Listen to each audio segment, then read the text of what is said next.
What if I told you that Pinklon Thomas fought Evander Holyfield after suffering a stroke? That's it. He's stopping it. Angelo is stopping the bout. Angelo Dundee said to the referee, that is it. We don't want any more. Or that he was literally high when he won the heavyweight title?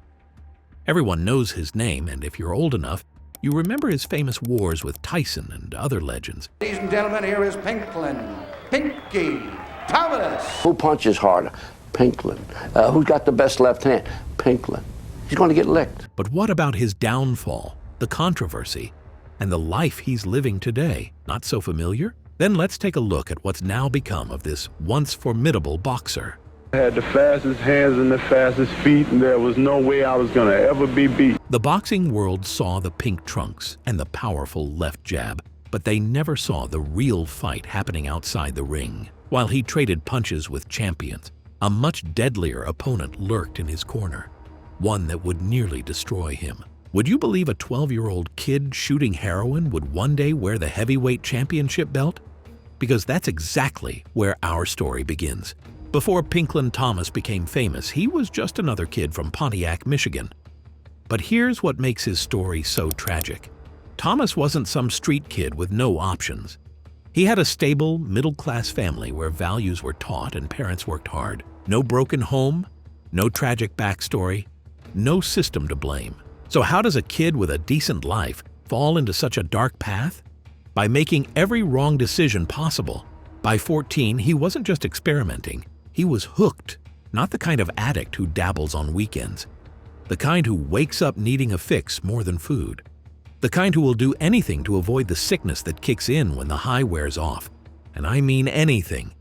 Serious robberies, violent crimes. Thomas didn't just lose his childhood to heroin. He burned it to the ground. Think about that for a second. A teenager so addicted, so desperate for drugs that he began robbing the same folks who'd watched him grow up. His own neighborhood became his hunting ground and his prison. There were people in high places who wanted me dead, he later admitted. This wasn't teenage rebellion. This was life and death. While other kids worried about homework and high school crushes, Thomas was hiding behind buildings, ducking old friends, and avoiding drug dealers who wanted him gone. Law enforcement even kept files on him, and the worst part? None of it was enough. The heroin kept its grip on him, always demanding more. More money, more crime, more risk. The chaos of his teenage years created a reality where survival itself became his full-time job. What's particularly striking about his early years is the difference compared to most champions. While future rivals were learning to throw proper jabs, Thomas was figuring out how to avoid jail time. He was learning escape routes, not footwork. Boxing didn't find him until much later. In fact, it wasn't even his idea. When addiction and a criminal record closed most paths in life, boxing appeared as an unlikely salvation. Most fighters come from rough beginnings. Poverty, broken homes, a system stacked against them. Thomas had none of that. There was no environmental excuse, no tragic backstory that forced him into addiction. Just bad decisions, made over and over again, until there was almost no way out. That's what makes his story both tragic and inspiring. Because somehow, despite everything, he found a way to rise. But make no mistake, those early years of addiction cast a shadow over his career. Even as he climbed the heavyweight ranks, his demons never left. The opponents in the ring were dangerous. Sure, they left bruises, but the battle happening outside of it, it left scars that would never fully heal. That fight was far deadlier. The same hands that once tied off veins would eventually be raised in victory as heavyweight champion of the world. Think about this contradiction for a moment. Pinklon Thomas wasn't fighting clean in any sense of the word. Not outside the ring and often, not even inside it. And yet, by 1984, his unblemished 24-0-1 record had earned him a shot at the heavyweight title. A title shot no one saw coming. While chaos and addiction ruled his life outside the ring, between the ropes, the noise quieted. Even with drugs still coursing through his veins, the boxing ring became his sanctuary. The squared circle gave him something he never had anywhere else: purpose, direction, and for brief moments, peace. It didn't make sense. But nothing about Thomas's rise did. Most champions pay their dues in the amateurs, sharpening their craft over dozens, sometimes hundreds, of fights before going pro. Thomas, he had 3. That's like trying to perform brain surgery after a weekend seminar. By the time he turned pro in 1978, expectations were, let's be honest, non-existent. He was a boxing novice swimming with sharks. No one understood it. But fight after fight, Thomas kept winning, piecing together an undefeated streak that forced the boxing world to take notice. His rise through the ranks literally defied probability. Even as he climbed the heavyweight ranks, he was often training high, sometimes even stepping into the ring with heroin still in his system. Those pink trunks became his signature, a flashy distraction. While commentators talked about his unique ring attire, they missed the glassy eyes, the erratic behavior, the moments where he seemed lost between rounds. His secret remained hidden behind a powerful left jab. It was crisp, commanding, and allowed him to control distance and hide from his opponents. By August 1984, Thomas had compiled a 24-0-1 record. The boxing establishment couldn't ignore him anymore, though many insiders still doubted him. And yet, when the opportunity came, Thomas did what he always did. He defied the odds. Tim Witherspoon stood across from him for the WBC Heavyweight Championship, and it wasn't pretty. 12 grueling rounds later, the man who had no business being in that ring had his hand raised. Pinklon Thomas was the heavyweight champion of the world, and he was still hiding a secret that could have destroyed him. His first title defense against former champion Mike Weaver in June 1985 showed Thomas at his absolute peak. His left jab controlled the action until, in the 8th, Thomas unleashed a perfectly timed punch that dropped Weaver. The victory silenced the doubters. The critics who questioned his legitimacy had no choice but to acknowledge the truth. Pinklon Thomas wasn't just a champion. He was one of the best heavyweights of his era. Boxing analysts praised his technical skills and composure, never knowing that the man they were analyzing was fighting a far more dangerous opponent than anyone he faced in the ring. For a fleeting moment in boxing history, Thomas stood atop the heavyweight division. But each defense of his title wasn't merely against an opponent. It was a battle against an addiction that continued to consume him outside the spotlight. And soon, the double life he had carefully constructed was about to come crashing down. While the betting odds heavily favored him to retain his title against Trevor Berbick, those closest to the champion knew a devastating secret. The man defending the most prestigious title in sports couldn't even focus long enough to prepare for the fight. Instead, he was pouring his energy into a bizarre side hustle that left boxing insiders scratching their heads. Want to take a guess? It was selling homemade music cassettes for $5 a pop. You heard that right. While Berbick was preparing to take his title, Thomas was out hustling like a struggling artist. If that doesn't tell you where his head was, nothing will. His priorities were crumbling, and so was his career. The chaos didn't stop at the musical detour. The corner of a championship fighter is sacred territory. It's the one place where everything is supposed to make sense. But when Thomas stepped into the ring against Berbick in 1986, his legendary trainer Angelo Dundee, the man who had guided Muhammad Ali to greatness, was nowhere to be found. Their relationship had deteriorated so severely that Dundee, one of boxing's most loyal cornermen, couldn't stand beside his fighter during what should have been a defining moment. And just like that, the champion walked into the biggest fight of his life, completely alone. The money that should have secured Pinklon Thomas's future became the fuel for his downfall. With cash flowing in, his cocaine habit exploded. No limits, no restraint, just pure, full-blown addiction. Training became an afterthought.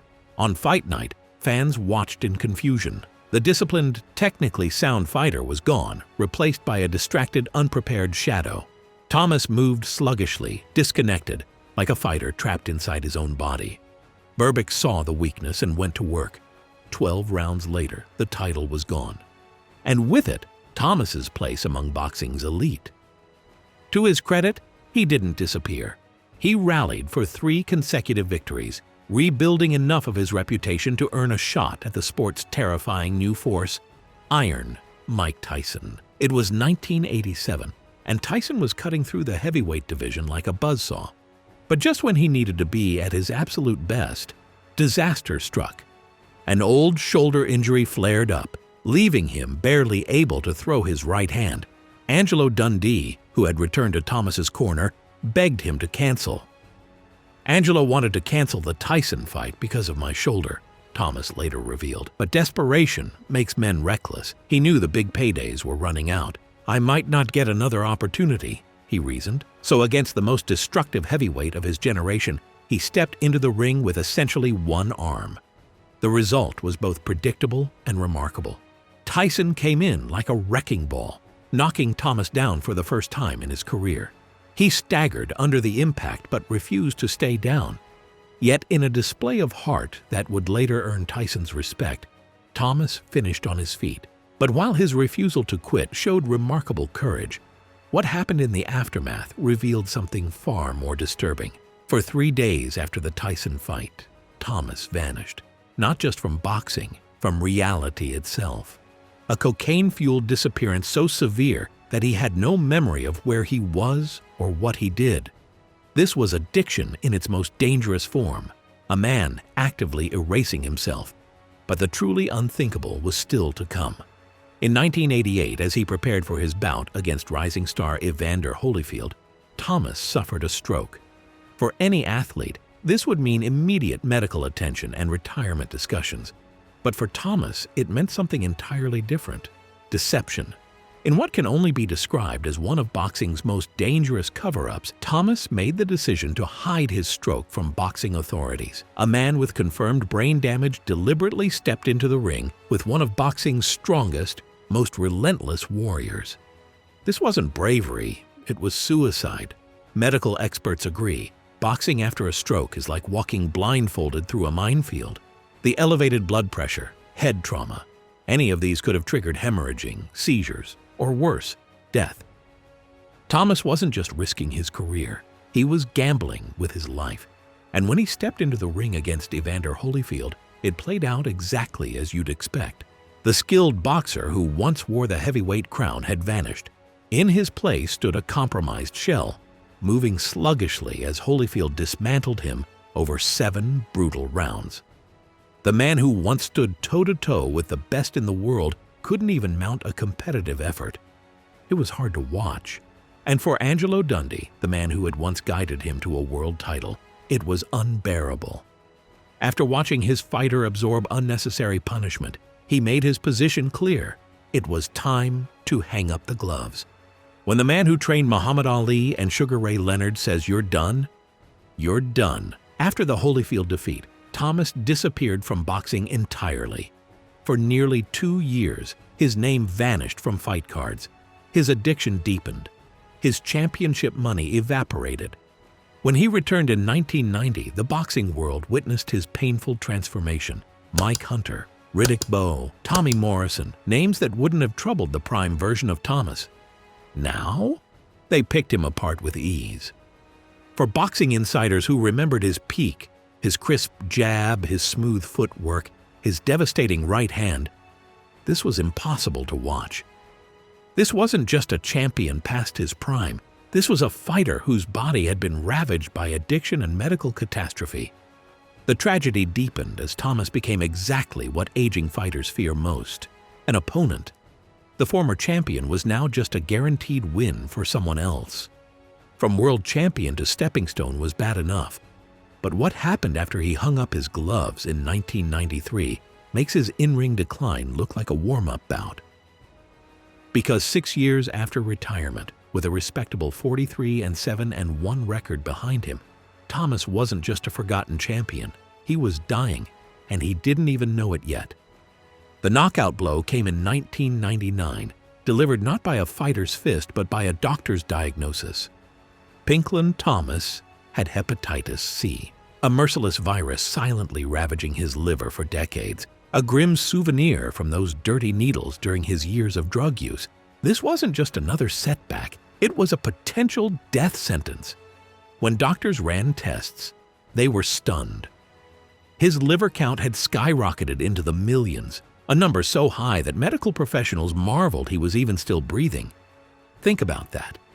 Through those championship fights, those battles with Tyson and Holyfield, a lethal virus had been destroying him from the inside. The doctors didn't sugarcoat it. Thomas was lucky to be alive. The treatment was as brutal as any punishment he'd taken in the ring. The interferon therapy wasn't gentle little pills to swallow with breakfast. These were agonizing injections that left him confronting the wreckage of his choices. Every needle that saved him was a bitter reminder of the needles that nearly killed him. For the first time, Thomas couldn't punch, duck, or weave his way out of trouble.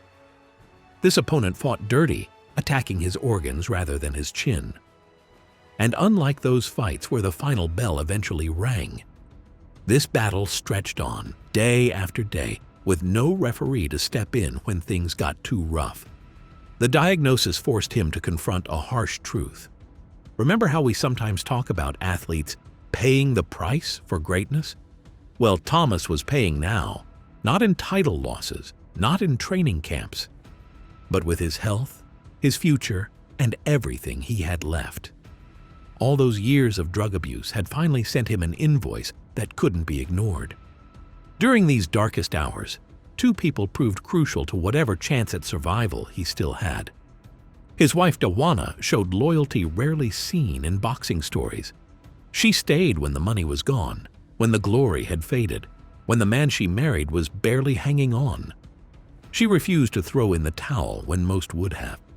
The grueling treatment gave Thomas endless hours to reflect on what could have been, the championship reign that might have lasted years instead of months, the fortune he could have secured. But amid this painful soul-searching came a realization. He still had something to give, even if it wasn't in the ring. "I was lucky to be alive today," he later said. That statement was more than words. It was the first real punch Thomas had thrown in years. For perhaps the first time since his championship days, he committed himself to a fight not for money or glory, but for his very existence. While the former champion was battling to save his own life, something unexpected happened. A redemption story unlike anything boxing had seen before began taking shape.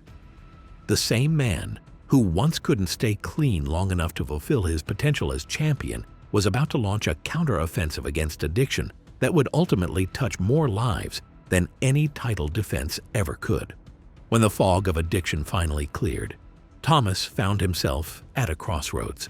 His boxing career was over, his championship days a distant memory. But in that moment of clarity, he saw a purpose emerging from his pain.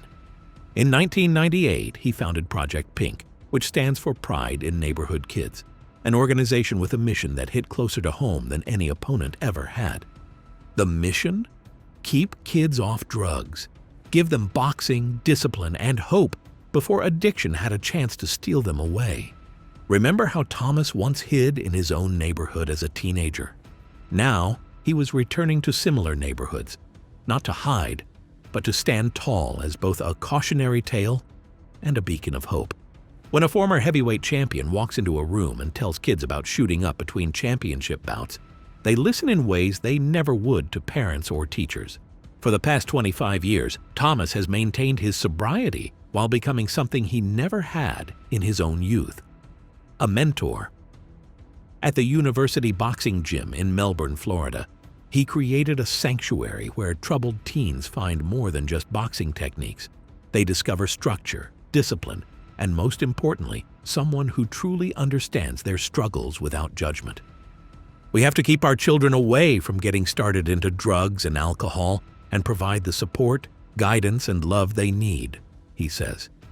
His words hit harder than any punch, not because of his boxing credentials, but because he lived it. Antonio Tarver, former light heavyweight champion, is living proof of Thomas's impact. He credits him with changing the trajectory of his entire life. That's how legacies are built. One champion creating another, not just in boxing, but in life. What makes Thomas's approach particularly effective is his refusal to sanitize his story.